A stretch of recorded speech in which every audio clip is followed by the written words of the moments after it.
Hello there, welcome to my YouTube channel. So I do a lot of plumbing and drain cleaning, subsurface locating, things like that. And so I bought this equipment here to trace underground sewer lines. It's brand new. It's a 325 foot long yellow fiberglass rod. And so the whole purpose of it is for tracing underground sewer lines in case somebody's sewer is clogged up and there's no clean out. Typically, the thing to do is to trace the line and install a clean out, giving us an access point to get a drain cleaning machine in and unclog the sewer.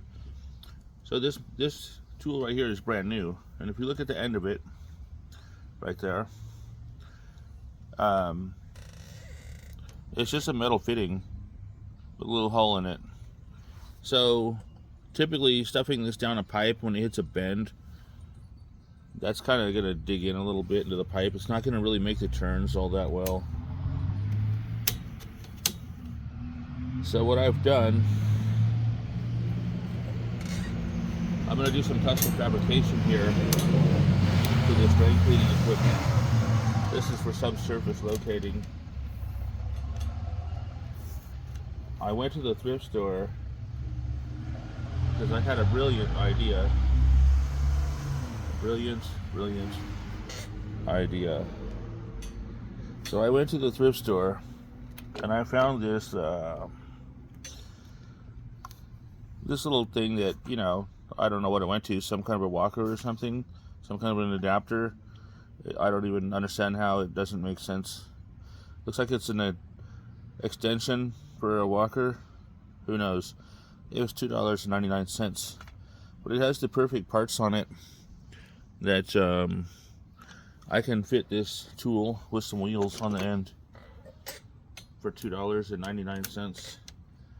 And so it looks like this screw right here may fit. It may fit through this hole in this thing.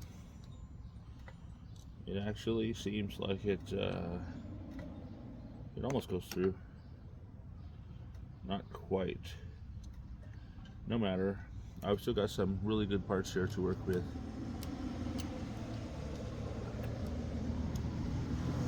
Still got some good parts here to work with because I've got the flat washers now. And I've got the wheels. I just have to find the right size screw and nut to fit through there. So I'm going to harvest these wheels, and what I'm going to do, I'm going to mount them side by side on the end of this thing so that when I stuff this down a pipe and it hits a 90-degree turn, the wheels will roll. And then I'll attach a sending unit back here, a sonde transmitter, which I can use. My locator will be able to locate that underground and trace the sewer line. So that's what I'm working on in Auburn, California. Thank you for watching and have a nice day.